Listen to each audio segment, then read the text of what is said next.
Dios en su palabra. Almica, pastor.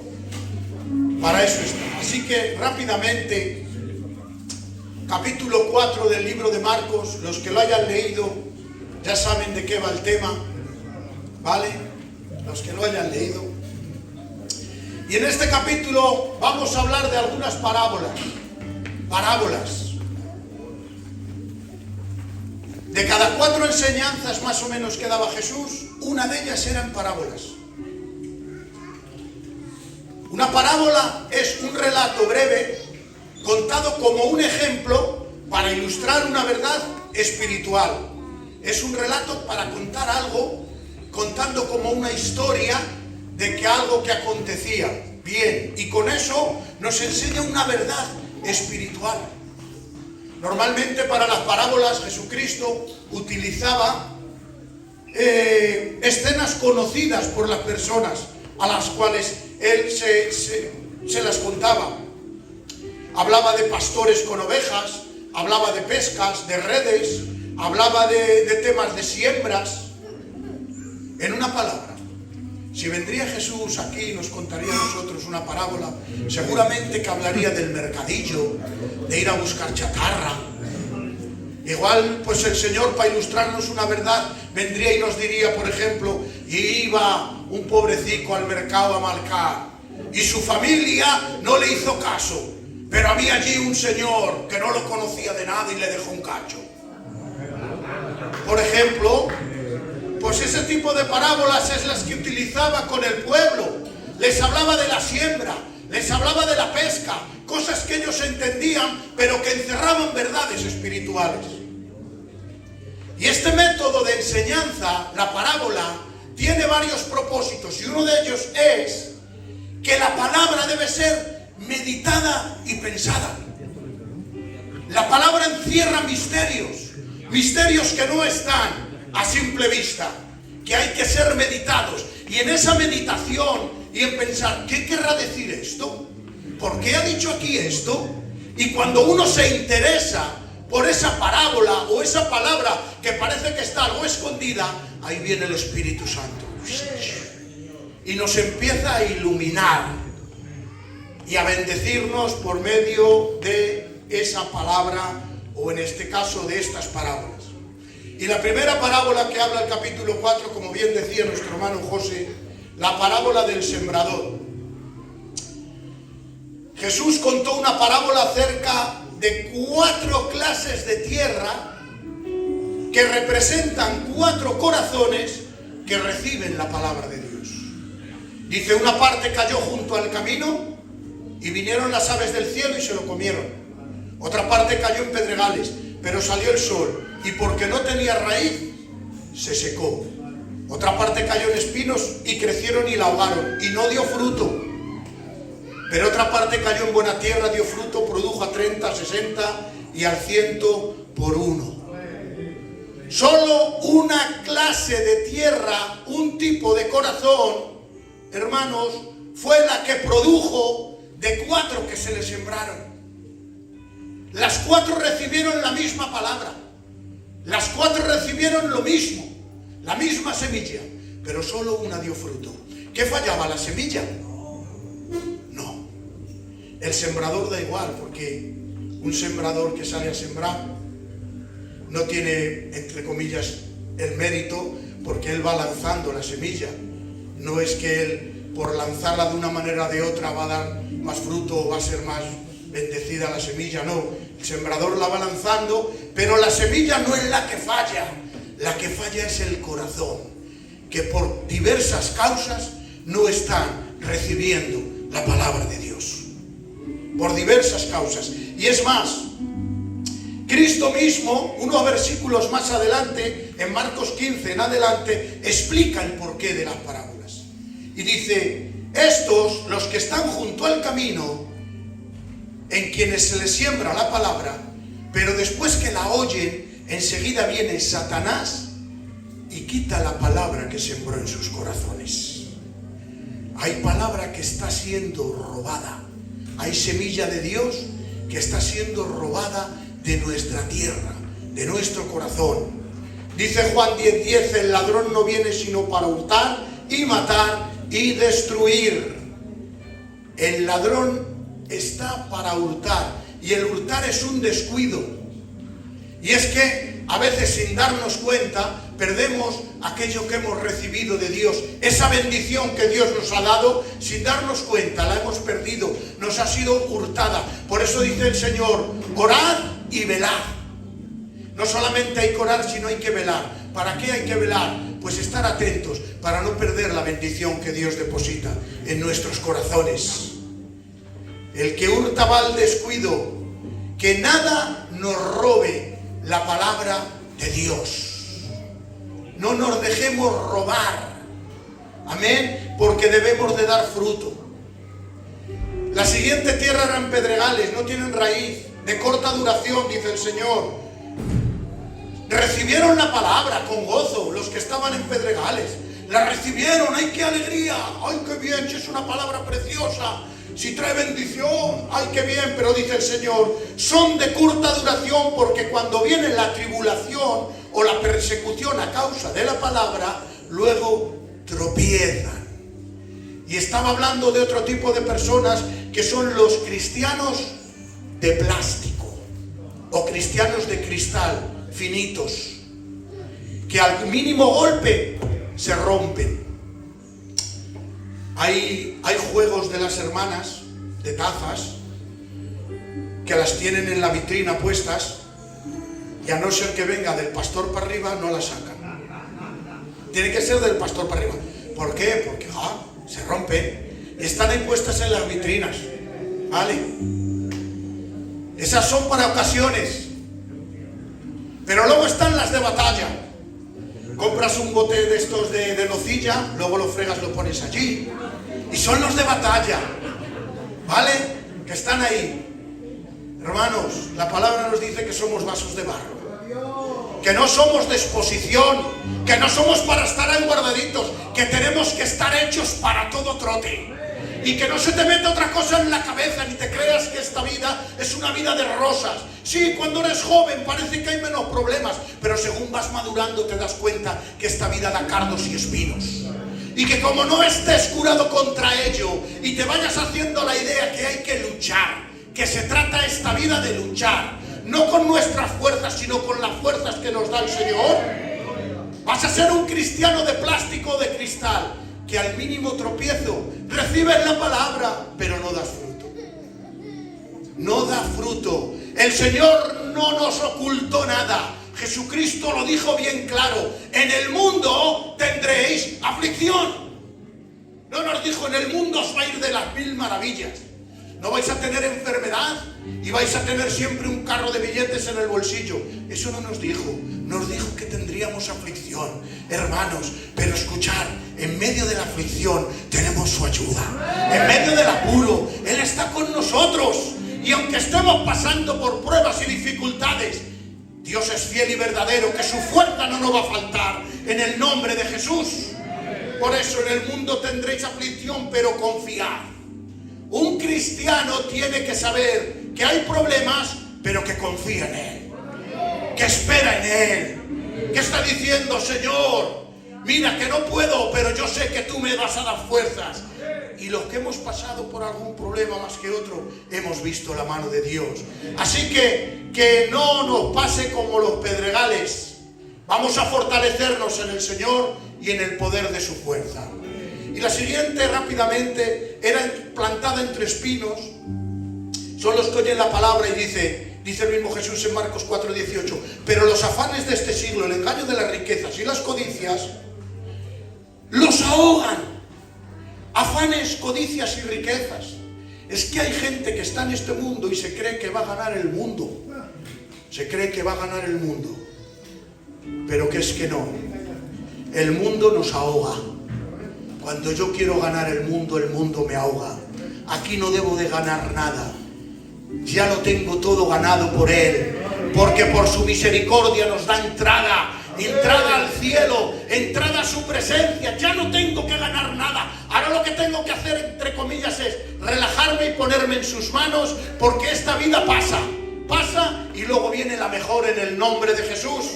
Este mundo no trae nada. Y rápidamente, ¿qué diferencia ¿Qué diferencia? Todos escuchan la misma palabra, pero lo importante es cómo reaccionamos a lo que Dios nos está sembrando. La buena semilla fue la que cayeron en buena tierra y da fruto. Estos representan a los que oyen el mensaje, dice el Señor, y lo hacen, lo ponen por práctica. Estas personas cambian su vida y hacen lo bueno. Esto lo dice otra versión. Los que reciben la palabra y la hacen, en otra versión dice, estas personas reciben la palabra y cambian su vida. Cambian, porque la palabra trae cambio. La palabra trae cambio. Sin meterme mucho en la Biblia, la palabra trae cambio. En las mayores reformas que ha habido en la palabra del Señor en el Antiguo Testamento han sido por medio de acercarse a la ley, porque según se acercaban a la palabra, se acercaban a Dios y su mundo cambiaba. La palabra trae cambio. Yo no puedo, o soy tierra infértil, si a mí se me está sembrando palabra y no cambio. Yo debo de cambiar, debo de dar fruto. ¿Qué significa que estoy dando fruto? Debo reflejar en mi vida y en mi caminar diario que soy diferente. Amén. Que no soy de este mundo. Amén. Estamos llamados a dar fruto, pero si doy fruto significa que estoy conectado a Dios. Amén. Conectado por medio del Espíritu y alimentado por su palabra. Porque dice, una rama no puede producir fruto, porque si la cortan de la vid, no puede producir fruto. Pero ustedes tampoco pueden ser fructíferos a menos que permanezcan en mí. Amén. El que permanece en el Señor da fruto. Y estamos llamados a dar fruto. Amén. Dar fruto es que se nos vea que somos semejantes a Él. Amén. Englobándolo en general. Un cambio de vida. Ser diferente y ser semejantes a Él. Cuando el Señor lanza esta parábola, que tiene varios puntos de 4 tierras, habla de cómo se desarrolla la parábola y luego da una explicación de por qué hablan parábolas. ¿Por qué? Propósito de las parábolas. Dice en Marcos 4:11, y les dijo, a vosotros os es dado saber el misterio del reino de Dios, mas a los que están fuera les habla por parábolas las cosas. A vosotros, a los que nos queremos acercar al Señor, os es dado el reino de Dios, el misterio. Porque el Evangelio antaño era un misterio que no había sido revelado al hombre. En el Antiguo Testamento vivían esperando la promesa de un Mesías, pero que entre las profecías que había, no sabían de qué manera y de qué forma iba a ser. Y dice que murieron esperando la promesa. Todos los que en el Antiguo Testamento murieron salvos esperando una gran promesa. Pero cuando se reveló Cristo, este es el gran misterio. Jesucristo, Dios hecho carne, andando con los hombres, promocionando un grupito de gente para que creara un núcleo en este medio de este mundo. Un núcleo que iban a ser ovejas entre lobos, que es la iglesia de Jesucristo. Amén. Así que a vosotros, a los que queréis conmigo algo, a los que os acercáis a mí, os es dado saber el misterio del reino. Un misterio. Dice, pero también a los que están fuera. O sea, como diciendo, a los que no quieren nada conmigo. Porque había gente que Jesús las estaba predicando y habían entrado en obstinación en su corazón. Al entrar en una obstinación que era rechazar a Jesús por medio de su predicación y por medio de pruebas indubitables. O sea, que había milagros que estaban avalando que Él era el Cristo. Su palabra, su doctrina, se maravillaban, decían, si no hay nadie quien hable como este hombre. Y viendo todo eso, se obstinaban en su corazón y le rechazaban. Estos eran los que no querían saber nada de Jesús. Pues esos, a los que están fuera, dice, para que viendo y vean y no reciban, y oyendo, oigan y no entiendan. En otra traducción dice, cuando ellos vean lo que hago, no aprenderán nada. Cuando oigan lo que digo, no entenderán. O sea que las parábolas tenían también aquí un doble sentido. eran lanzadas a un público en general. Y había gente que se interesaba por ellas y luego iba donde el maestro y le preguntaba: maestro, ¿qué significa esta parábola? Y por medio de esa intriga, Dios, que es misericordioso, le revelaba lo que significaba esa parábola. Pero es que esa parábola tenía otro doble sentido.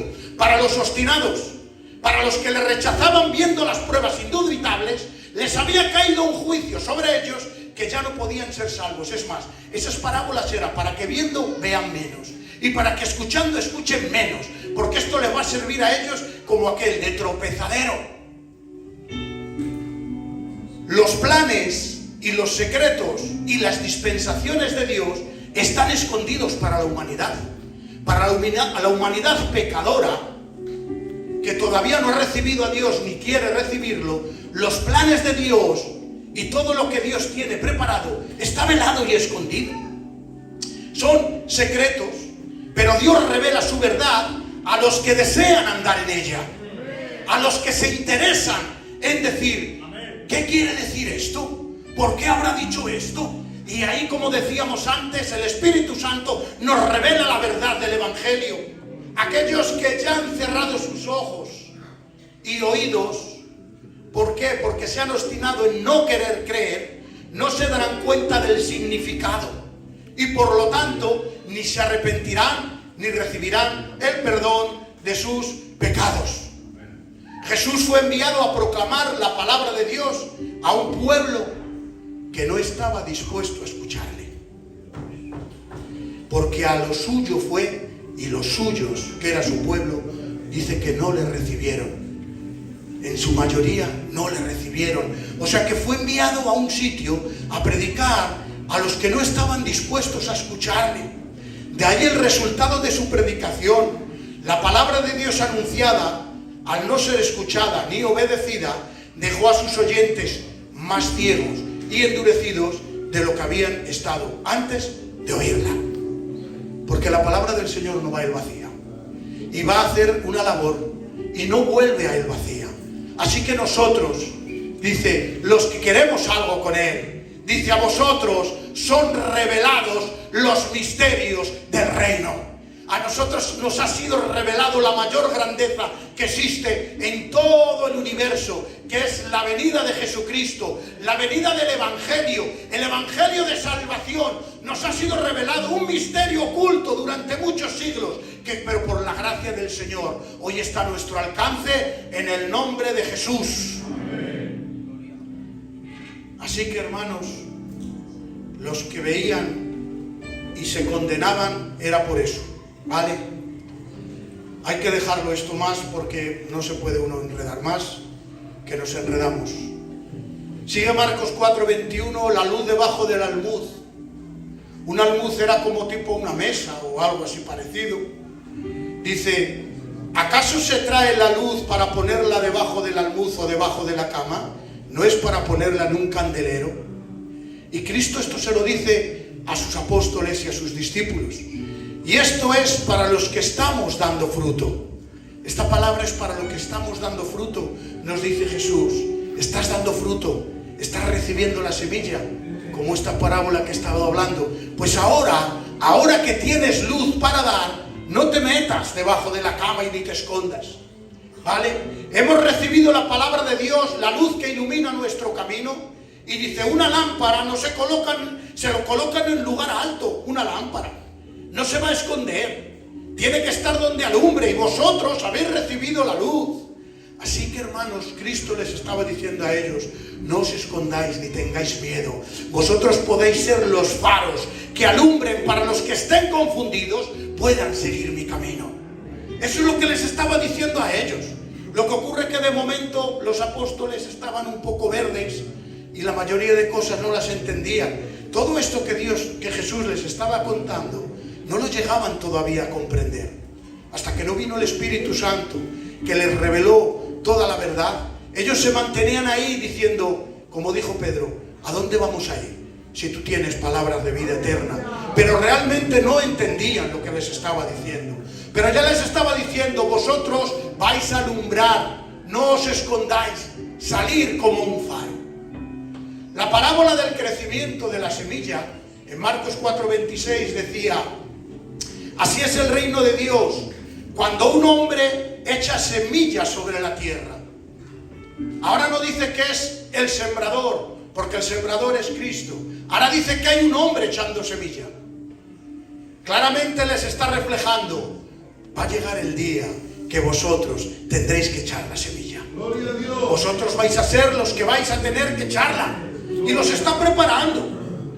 ¿Vale? El hombre que ha recibido la luz de Dios tiene que dar luz también a todo el que tenga su al lado. Y le dice: ¿veis este hombre que se va a echar la semilla? Dice Jesús: duerme, se levanta de noche y de día, y la semilla brota y crece sin que el hombre sepa cómo. O sea que el hombre ha sembrado semilla y no sabe cómo, de qué manera esa semilla ha dado fruto. Ha dado fruto.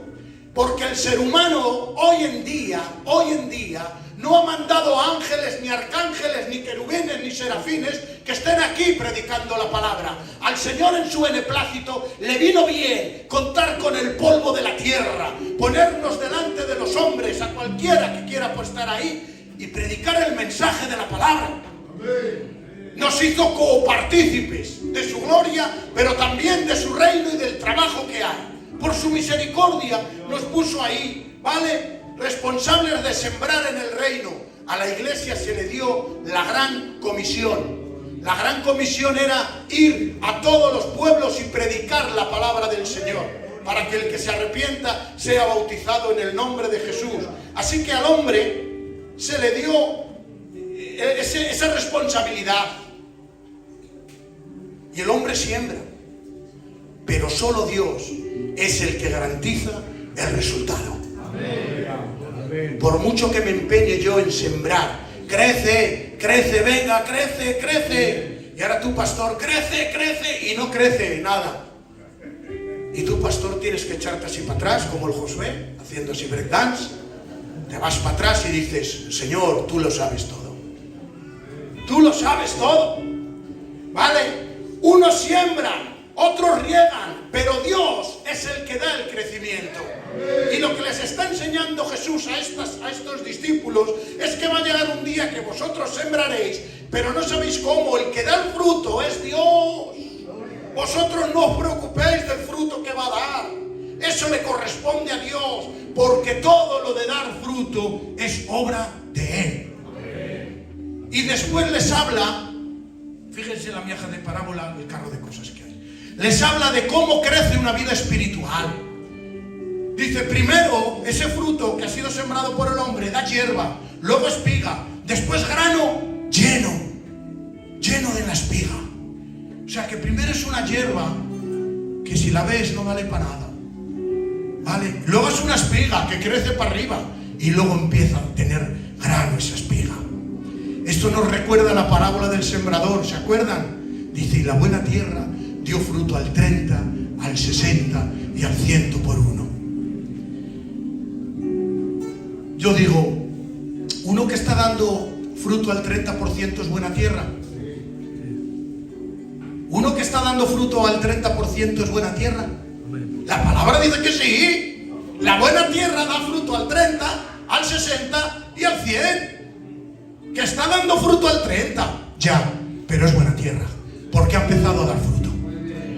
No ha sido como los pedregales que ha sido robado, no ha sido como el camino que ha sido robado, como los pedregales que se han roto por las tribulaciones, que le han ahogado las riquezas. No, ha empezado a dar fruto. Y lo que importa en Dios, no importa que des fruto al 100%, lo que importa es que empieces a dar fruto. Que empieces a dar fruto, un poquito de fruto, porque luego el Espíritu Santo se va a encargar de que dé fruto al 60 y más adelante al 100, pero no empecemos a dar fruto. Y el que empieza a dar fruto es buena tierra. Es buena tierra.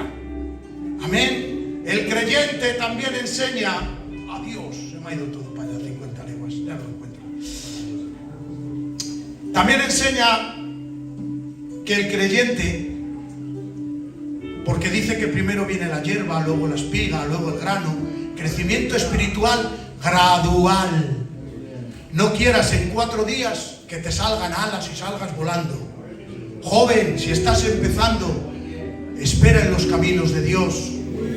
Esto no son 4 días, esto es una vida entera. Una vida entera que el Señor trata con nosotros. Y el creyente debe ser paciente. Estamos en un proceso de crecimiento espiritual, ¿vale? Y lo mismo que esta semilla necesita su tiempo para crecer y dar fruto, un cristiano también necesita su tiempo. Así que date un tiempo, hombre. Date tiempo, ¿vale? Ponte ahí en sus manos. Eso sí, no te cortes de la vid, porque si te cortas de la relación con Dios, estás acabado. Te secas y hay que echarte fuera. Entonces mantente agarrado a la vid. Que estás dando ahora un poco de fruto, es buena señal. Pero sigue, continúa, persevera, persiste, sigue adelante, ¿vale? Porque el Señor, por medio de la obra del Espíritu Santo, no por nuestras fuerzas, dará fruto luego al 60. ¿Qué nos ha pasado? A los que hemos llevado un tiempico, que por la misericordia del Señor nos hemos visto ahí, que hemos tenido que estar luchando con cosas, hermanos, que había ahí una lucha, que el Espíritu Santo nos fortalecía y luchábamos contra ellas. Pero después de un tiempo hemos visto que esas cosas se han quedado atrás. ¿A que sí, Kiko? Se han quedado ahí atrás y ya no mueven el hato. Como dicen los gitanos, ya no me mueven el hato, eso, ¿vale? Ahora tengo que enfrentarme pues a otra cosa. He llegado al 60, ¿vale? Pues sigo luchando. ¿Por qué? Porque estamos en un camino de crecimiento gradual. Lo mismo que das poco fruto, no te pares. Continúa. Sigue adelante. Sigue luchando, ¿vale? No te estanques. Intenta superarte. Porque tenemos que crecer. Si no me lío ahora con la predicación de ese pequeñine que subió al sicomoro, que no creció ni nada espiritualmente y no podía ver a Jesús. Nosotros estamos llamados a dar fruto y a crecer en el nombre de Jesús. La parábola del grano de mostaza también trae alguna enseñanza bonita. Dice, ¿a qué haremos semejante al reino de los cielos? Ha hablado de la labor del sembrador, el hombre. Ha hablado también de cómo se da el fruto. Ha hablado de un crecimiento espiritual. Y ahora habla del propio evangelio que está trayendo. Dice, es como el grano de mostaza. ¿A qué haremos semejante el reino de Dios? ¿O con qué parábola lo compararemos? Dice Cristo. Dice, es como el grano de mostaza que cuando se siembra en la tierra es la más pequeña de todas las semillas que hay en la tierra, pero después de sembrado crece y se hace la mayor de todas las hortalizas. Echa grandes ramas de tal manera que las aves del cielo pueden morar bajo su sombra. La semilla más pequeña, la más insignificante, pero que crece, que da miedo. Esta parábola está hablando de la futura grandeza del reino de Dios. Les está mostrando, que les está diciendo, que estamos empezando pequeñitos, como esa semilla de mostaza, que somos apenas un grupo, que como mucho, ahora llevaba 4, porque todavía no había llamado a grandes que le siguieran, iba con 4, pero que ahora estamos empezando con poco. Pero no os preocupéis, que aunque hemos empezado con un pequeño grupo de seguidores, pero que terminará con el dominio universal, que Cristo va a reinar aquí en la tierra sobre todas las naciones. Culminará este pequeñito grupo que habéis comenzado poquito a poco, como esa semilla plantada, pero que luego va a ser un grande árbol donde muchos se refugiarán. Y en este grande árbol llamado la Iglesia de Jesucristo, millones y millones y millones de almas nos hemos refugiado debajo. Y empezó con un pequeño grupo, empezó con un poquito. Que igual has empezado con un grupo pequeño, con hermanas o con hermanos, y que de momento no hay nada. Bueno, pues no te apures. Si estás ahí en la brecha, el Señor ya te prosperará. Que es que el reino de Dios es así. Que el Señor no necesita grandezas. Que si hubiera necesitado grandezas, se había ido a los palacios, se había ido donde los grandes y había empezado con ejércitos si hubiera querido. Dios se hubiera querido, se hubiera ido a los grandes de la tierra y hubiera empezado y arrasaba toda la tierra y la dominaba porque sí. Pero que Dios empieza con un poquito, que es como esta semilla que viene y se te planta. Y cuando empieza a crecer, cuando nos queremos dar de cuenta, ese es el árbol más grande que es una pasada. Así que hermanos, enseñándonos esto, si empezamos con poco, no te apures, no te apures. Dios es el que da el crecimiento, como venimos diciendo, en el nombre de Jesús. Vamos a dar un aplauso al Señor, hermano.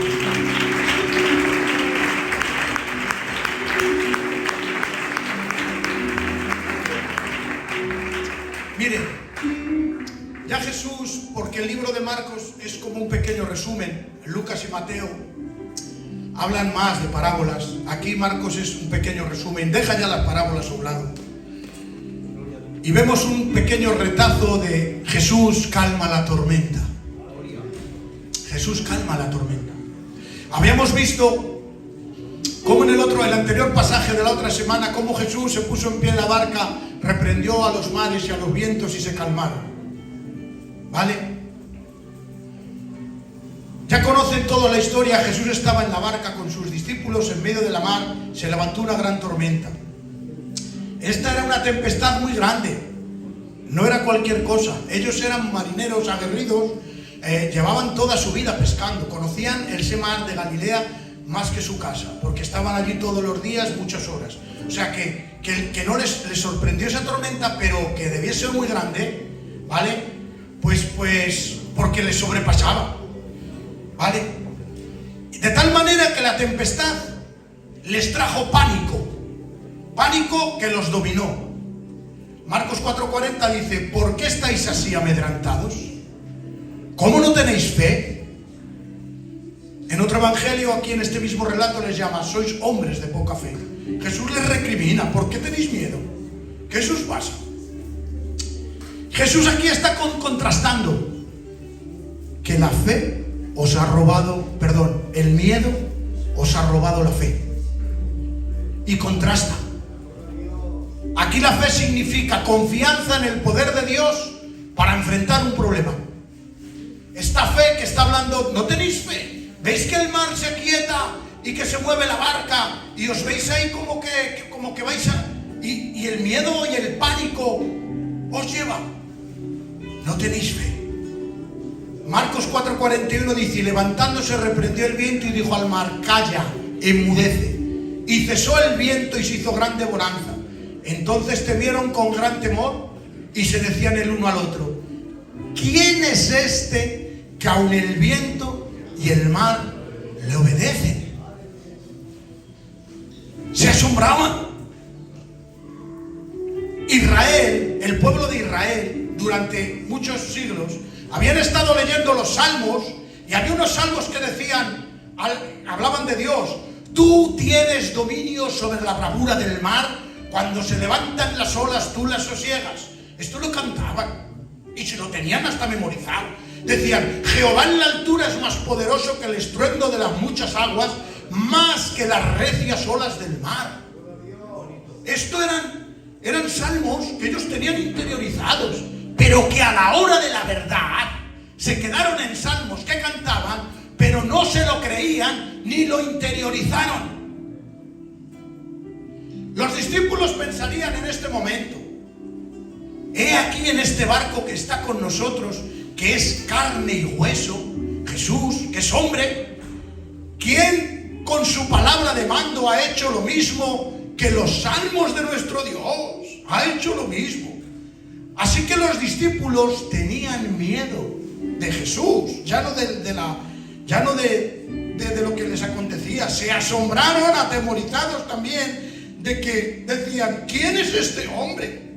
¿Quién es? Ellos sabían que había milagros en la Biblia. En el Antiguo Testamento, los profetas y los relatos de la ley comentaban que había habido milagros, había habido resucitaciones, y eso lo tenían ya un poco asimilado. Pero que un hombre dominara la climatología, que parara los vientos, que dijera: calla, y se vendría abajo. Se preguntaban: ¿quién es este que el mar les obedece? Y es que resulta que los discípulos andaban con Jesús, pero todavía no se habían dado de cuenta de que estaban sentados al lado del Dios Todopoderoso. Esto fue un reflejo de que habéis visto milagros en el antiguo tiempo. cómo Eliseo sus huesos resucitaron a uno, cómo Elías multiplicaba el aceite y la harina. Habéis visto milagros, pero yo soy todavía más. A mí el tiempo y la climatología me obedece. No soy un hombre más que he venido aquí a la tierra. Soy Dios hombre. Estoy aquí para hacer su labor. Que bendito sea su nombre. Y rápidamente Jesús les da esta pequeña enseñanza, aunque les recrimina que han sido hombres de poca fe. Y en la misma barca se van a donde los gadarenos. Y digo bien los gadarenos porque Mateo menciona que hay 2 endemoniados, ¿vale? Marcos y Lucas solo mencionan a uno. Posiblemente Marcos y Lucas solo nombran a uno porque mencionarían al más violento de ellos, el que más se le veía, ¿vale? Porque la Biblia nunca se contradice, sino que se complementa. Tenemos la información de que Marcos y Lucas nos decía que había uno, pero luego Mateo nos dice que había 2, pues había 2, uno más. Porque la Biblia no es que se contradiga, sino que se complementa. Estos relatos están escritos con diferentes personas en diferentes épocas, y había alguno que tenía más información que otro. Cada uno aportaba la información que tenía, ¿vale? Pero bueno, vinieron al otro lado del mar, dice Marcos 5:1, con la barca esa que habían parado las olas, a la región de los Gadarenos.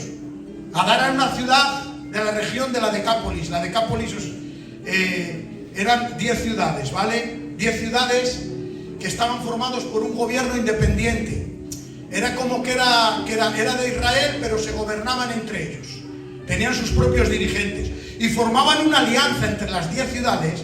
¿Para qué? Para protegerse y para aumentar el comercio, ¿vale? O sea que era como tipo la Comunidad Económica Europea en Israel. Muy bien, vale, pues estas ciudades, aunque eran la tierra de Israel, varios siglos antes la fundaron mercaderes griegos. Si hablamos de los griegos, que tenían diferentes costumbres a los judíos, la gente que vivía en Gadara era gente que estaba un poco mezclada, ¿vale? En ideologías y en forma de pensar, ¿vale? Aunque también había allí judíos en esa región, pero eran una minoría. ¿Cómo es que los judíos en Gadara vendían cerdos? Si eran inmundos. Sabemos que los cerdos eran animales inmundos y los judíos no los comían, pero les daban buenas ganancias vendiéndolos a los demás ciudadanos. ¿Por qué os estoy diciendo esto? Porque luego vamos a llegar a una parte que los propios judíos de Gadara rechazan a Jesús por sus cerdos, por sus ganancias. Así que ya conocen la historia. Un hombre muy poseído, con una posición muy fuerte. Dice que era cuando le pregunta a Jesús al poseído: ¿cómo te llamas? Como diciendo, ¿cuántos señelas? Soy legión. Y una legión eran 8 o 10. Eran 500. Una legión eran 6.000. 6.000. Mira qué pocos metidos en ese compañero. 6.000 tenía dentro. Y hay un diálogo entre Jesús y los demonios, porque Jesús tiene una autoridad que Dios nos libre y nos parte. La autoridad que tiene Jesús no hay quien la aguante, y se pone a hablar con los demonios y les dice: ¿qué es lo que queréis? Os voy a dar mala vuelta, ¿vale? Y dicen los demonios: no nos eches de aquí, por favor. Se conoce que estaban gozando, porque igual allí se veían como para hacer mucho trabajo, estaban bien. Y dijo: no nos eches de esta región. Y como todos saben, los mandaron cogió Jesús y los mandó a un hato de cerdos. ¿Por qué permitió Jesús a los demonios entrar en los cerdos? ¿Por qué? Dice Marcos 5:16, y les contaron lo que lo habían visto, cómo le había acontecido al que tenía el demonio y a los cerdos. O sea, que había gente allí de los gadarenos que vieron el endemoniado que le ataban las cadenas y lo rompía, que cogía piedras y se escalabraba la cabeza, que dormía en los sepulcros. O sea, un bicho que Dios nos libre nos aparte. Seguramente estaría atribulando a toda la región, porque mirad, a ver, tienes algo de eso allí, no puedes vivir, tienes que marchar. Bueno, pues viendo todo eso, los que estaban allí vieron Como el gadareno, perfecto, tirado contra el suelo, adorando como al Señor. Pero también vieron como los cerdos se despeñaron. Se echaron los cerdos. Ahora, eso que lo vieron, se lo contaron a los ciudadanos de Gadara. Mirad lo que ha acontecido. Ha acontecido que el endemoniado ha sido liberado. Ah, bien. Pero es que los cerdos nos hemos quedado sin un duro, a pan pedir. Me cago. Pero que no.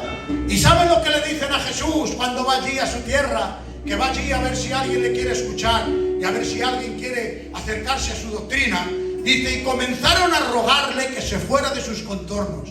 Por favor, márchate de aquí. Por favor, márchate de aquí. ¿Por qué? Porque entraron en conflictos con sus intereses. Entraron en conflicto con sus intereses. ¿Cuáles son los intereses de los gadarenos? Bueno, de los que vivían en Gadara. ¿Cuáles eran sus intereses? Ganar billetes vendiendo balichós. Venga a ganar billetes. Hay hogares que no están dejando entrar a Jesús en su casa porque tienen intereses que les interesan más. ¿Y qué más te va a interesar que tener paz y amor en tu casa? ¿Qué más te va a interesar que tener la salvación para tu hogar? ¿Qué más te va a interesar? ¿Qué más?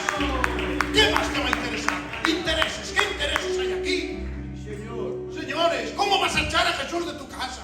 Pues hay gente que no es que le eche, que es que cierra la puerta y no le deja entrar. Que es que cierra la puerta y no le deja entrar. Como estos compañeros que querían más a los balichos, les dio igual la sanación que hizo y el milagro que hizo del gadareno, que es que les dio igual, les dio totalmente igual. Ellos querían sus intereses. ¿Qué mayor interés hay que tener a Cristo en nuestra casa? ¡Ay, Dios! No hay más interés. Jesús no mira las propiedades, mira al individuo. Por eso el Señor Jesús se interesó en el gadareno. Y claro, cuando el Señor hace la obra, la hace bien. Cuando el Señor hace la obra, la hace perfecta. Y de un endemoniado que no había quien se acercara a él, el Señor hizo un misionero. Hizo un misionero para la gloria y la honra de su nombre. Esto me recuerda como estos gitanicos de hace 60 o 70 años que venían a los cultos que se hacían en las casas cuando empezaba la obra y no tenían nada, ni eran nada, pero en un día que recibían la palabra, que recibían al Espíritu Santo, su vida cambiaba de la noche a la mañana. ¡Ay, qué alegría! ¿Por qué ya no vemos eso? ¿Por qué ya no vemos eso? Dios mío de mi vida. Así que al entrar Jesús en la barca, que se marchaba porque la han tirado, márchate de aquí que no queremos nada contigo, la han tirado los de la tierra. El que había estado endemoniado le rogaba, déjame estar contigo, quiero irme contigo, por favor, déjame que me voy. Mas Jesús no se lo permitió, sino que le dijo, vete a tu casa, a los tuyos, cuéntales cuán grandes cosas ha hecho el Señor contigo y cómo ha tenido Él misericordia de ti. Y dice Marcos 5:20, y se fue y comenzó a publicar en Decápolis. No se fue a su casa, se fue a las 10 ciudades. Se fue más que un misionero, predicando a Decápolis cuán grandes cosas había hecho Jesús en él. Dice, y todos se maravillaban. Cuando dice que todos se maravillaban, es que yo creo que ese hombre ya estaba tocado y estaba tocando a los demás. El caso que el Señor, hermanos, para ser un endemoniado, a un misionero, es como aquel que lo que el mundo desecha, lo que nadie quiere, lo que el mundo lo tira, hermanos, Dios lo limpia, lo restaura y lo pone a su servicio para la gloria de Dios. Cuánta misericordia tiene Él. Ay, Dios mío. Vamos a ver, voy a dar esto y yo creo que por ella está bien. No vamos a llegar, pero da igual. Jesús sana a una mujer y a la hija de Jairo. Porque a veces el Señor Jesús aprovechaba bien el tiempo. Y ya que iba de una tirada, pues hizo dos. Porque tampoco iba muy bien de tiempo el hombre. Que el otro día comentemos que no les daba tiempo ni comer muchas veces por atender a la gente. Y ya que Jesús iba caminando, según iba caminando, recibe la noticia de que la hija de Jairo, un principal de la sinagoga, estaba muy enferma. Este principal de la sinagoga estaba designado por los ancianos del pueblo como una persona que dirigía la sinagoga y que era él el que mandaba quién subía a leer, quién se ponía allí a ministrar. Era una persona muy importante, planificaba los servicios y todo lo que se hacía en los cultos de la sinagoga, ¿vale? Tenía una responsabilidad bastante grande y era una persona importante, este Jairo. Pertenecía a una clase de gente que generalmente rechazaban el ministerio de Jesús.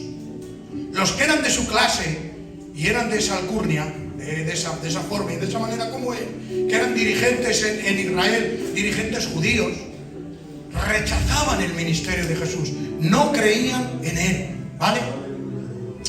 ¿Qué ocurrió? Que una grave enfermedad de su hija le impulsó a buscar ayuda. Rompió sus principios por necesidad. Gloria a Dios. Romper tus principios, lo que tú crees, yo soy así, por necesidad. Vuelvo al antiguo tiempo, donde había milagros que había cuando empezó el Evangelio en Filadelfia. Había milagros y hombres que eran obstinados y no aceptaban el mensaje de salvación, veían un milagro y se volvían a él. ¿Por qué es esto? A veces es necesario que nos veamos necesitados y tirados en el suelo para que clamemos a Dios. Porque cuando estamos de pie y estamos como que no pasa nada, nos creemos autosuficientes y nos olvidamos un poco del Señor. Y a veces tiene que usar Dios los problemas para que nos acerquemos a Él. Y de esta manera este hombre, que seguramente rechazaba su ministerio por el lugar que ocupaba, rompió sus principios, ¿vale? Pero este hombre le dice: mi hija está enferma, por favor, vale, vamos. Y según va con él a su casa,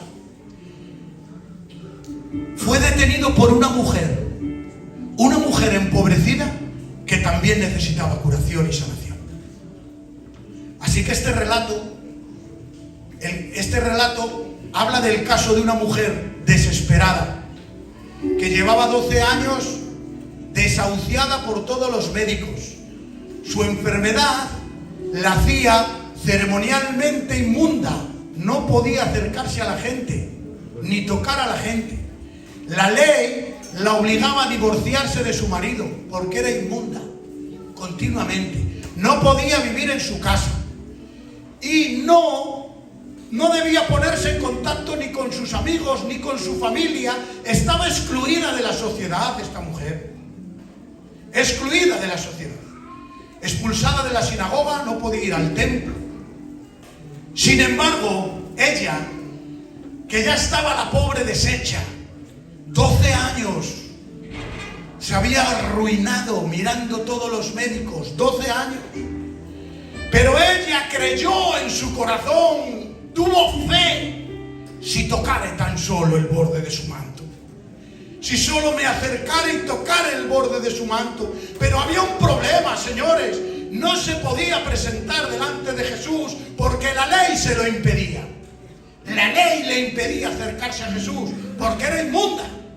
De ahí que tuvo que presentarse a escondidas, sin decir nada. Se metió entre la multitud, ¿vale?, para poder tocar a Jesús, porque ella creyó en su corazón: si yo le toco, podré ser salva, podré ser salva. Cuando no podía presentarse delante de Jesús, lo hizo a escondidas, ¿vale? Ella creyó que Jesús la sanaba y estaba segura de una cosa: que Jesús tenía más misericordia que la ley. Y la ley la condenaba: eres inmunda, márchate. Pero sabía y creía que Jesús la podía sanar. O sea que esta mujer fue en contra de toda la ley para acercarse a Cristo. Porque en Cristo encontramos sanidad, en Cristo encontramos salvación, en Cristo encontramos el camino, la verdad y la vida. La ley quedó ahí como un reflejo, ¿vale?, de lo que había preparado el Señor para aquel tiempo. y lo tenemos como una acusación para lo que no debemos hacer. Pero la ley no salva, el único que salva es Cristo. Así que Jesús, una vez que toca, le dice: hija, tu fe te ha salvado, tu fe te ha salvado, delante de todos, ha quedado sana. Y ahora yo lanzo una pregunta: ¿con qué clase de gente se estaba relacionando Jesús? Lo hemos visto este tiempo atrás. Se juntaba con todo lo que los hombres desechaban. Se juntaba con los que estaban con el... Bájalo un poquito, pastor. Se juntaba con los que cobraban los impuestos. Se juntaba con los pecadores. Y a esta mujer él no tuvo reparo de sanarla. ¿Vale? Así que ¿con quién se relacionaba Jesús? ¿A quién consideró lo bastante importante para tocar? Jesús tenía repulsa en tocar a alguien. ¿No hemos visto cómo había un leproso y Jesús le tocó? No hacía falta que lo tocara porque él le hubiera dicho: está sano, pero lo tocó también para ver que la ley a él no le hacía mella. No iba a quedar inmundo, al revés, él lo sanaba. Así que, ¿con quién se mezclaba? Así que independientemente de que seamos famosos, desconocidos, ricos, pobres, jóvenes, ancianos, pecadores o santos, Jesús se interesa por todos de igual manera. Ninguno está lejos del abrazo misericordioso de Jesucristo. Así que este pasaje nos ilustra otro tema. Esta mujer luchó para que Jesús la pudiera sanar. ¿Qué ilustración nos da? No desmayemos en la fe. Hermanos, no desmayemos en la fe. No nos dejemos persuadir, porque igual llevamos tiempo pidiendo por algo que igual todavía no nos ha llegado esa contestación. Persistamos en la fe, esperando que el Señor, en su buena voluntad, cuando sea el tiempo, venga por lo menos ayudándonos a seguir adelante, en el nombre de Jesús. Mientras él aún hablaba, vinieron y le dijeron: tu hija ha muerto, Jairo, tu hija ha muerto, ¿para qué molestas al maestro? Y esto hizo que Jairo se vendría abajo. Y Jesucristo le dijo: no temas, cree solamente. No temas, cree solamente. La importancia de la fe en medio de la crisis. Lo mismo que en la barca debían de tener fe, aquí a Jairo le dice: no temas, cree solamente. Y no permitió que le siguiese nadie, sino Pedro, Jacobo y Juan. Solamente dejó a 3 discípulos que eran su círculo íntimo, que estuvieron con él también en la transfiguración. Pues estos 3 discípulos se los llevó a escondidas, porque este milagro iba a ser en oculto. Y en la casa de Jairo, cuando él llega, había unas plañideras. ¿Saben lo que eran las plañideras? La mayoría lo saben. Eran un grupo de mujeres y algún hombre tocando como un chulo de flautín, que se ponían en las puertas cuando había, y debajo de la casa cuando había un entierro, y se ponían a llorar, pero lo hacían por dinero. Y ahí estaban las plañideras llorando, personas profesionales que lloraban de mentira, lloraban porque les pagaban, ¿vale? Y estaban con fuertes lamentos, levantaban todo porque les pagaban. Porque ¿qué pasaba en Israel? Que la falta de lloro y lamento en una casa, en un funeral, era como una desgracia y un deshonor, una deshonra. Y por eso contrataban. Jesús viene y les dice: callaros, por favor, no hagáis más escándalo, que la niña duerme. La niña duerme, se reían de él. La niña duerme. La niña duerme, que no está muerta. Porque Jesús les está diciendo, figurativamente, que la muerte es un estado temporal y la persona que está en ese estado está dormida, esperando a que el Señor la llame. Así que les dice esto, y rápidamente resucitó a la niña y dice algo importante: Talita Kumi, niña, a ti te digo, levántate. A la habitación solo entró su padre de la niña, su madre, los 3 apóstoles, los 3 discípulos y Jesús. Y les dijo: de esto no contéis nada a nadie.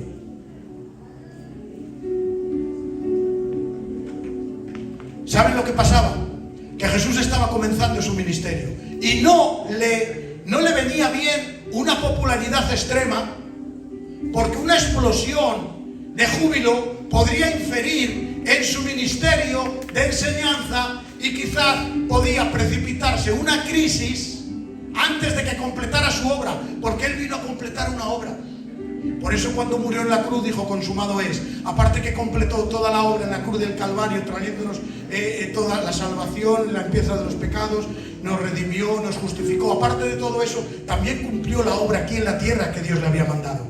Y tenía que cumplirla. Entonces no era el tiempo de que hubiera una explosión de júbilo, sino que hizo este milagro en oculto. No digáis nada, porque puedo tener una confrontación con los líderes religiosos. Los líderes judíos estaban en contra de él y ya le estaban empezando a coger mucho coraje y no le interesaba. Así que, como lo mismo cuando algún demonio le decía: cállate, no hables, porque no quería que le revelaran de momento. Él vino a hacer una labor y todavía no era su tiempo de que hubiera un levantamiento. Tenía que cumplirse el tiempo. De ahí a que hizo este milagro en lo oculto. Vamos a concluir con este pasaje, con estas conclusiones. Jairo era un hombre importante, ¿verdad? El principal de la sinagoga. Pero la mujer que sanó del flujo era una nadie. No era nadie, ni siquiera sabemos su nombre. Jairo quizás era rico porque él era un hombre importante y por la posición que ocupaba seguramente que fuera rico. La mujer estaba desmayada, que se había quedado esperrada. De tanto médico se había quedado sin un duro, ¿vale? Jairo vino públicamente: maestro, dice que se postró, mi hija está enferma.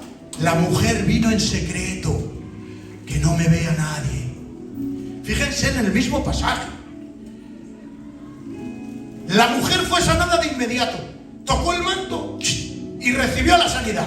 Sin embargo, Jairo tuvo un camino hasta su casa. Tuvo que esperar, tuvo que llegar. No fue de inmediato, no recibió de inmediato lo que estaba pidiendo. Esto nos hace ver varias cosas, hermanos. Que la obra de Jesús es diferente en cada persona. No se trata el Señor a todos por igual. A unos les trata de una manera, a otros les trata otra. Pero lo que sí sabemos es que su obra es efectiva. Sí sabemos que su obra llega, alcanza, hace y deshace, hermanos. Y en estos dos casos, el hombre Jairo y la mujer que estaba enferma, hubo algo que declinó todo, y fue la fe. Jairo, no te atemorices, cree solamente. La mujer no necesitó nada, ella misma lo creyó directamente y dijo: voy a ser salva en el nombre de Jesús. Amén. Y vamos a dejarlo hasta aquí, hermanos. Otro día, si Dios quiere, seguimos adelante, ¿vale?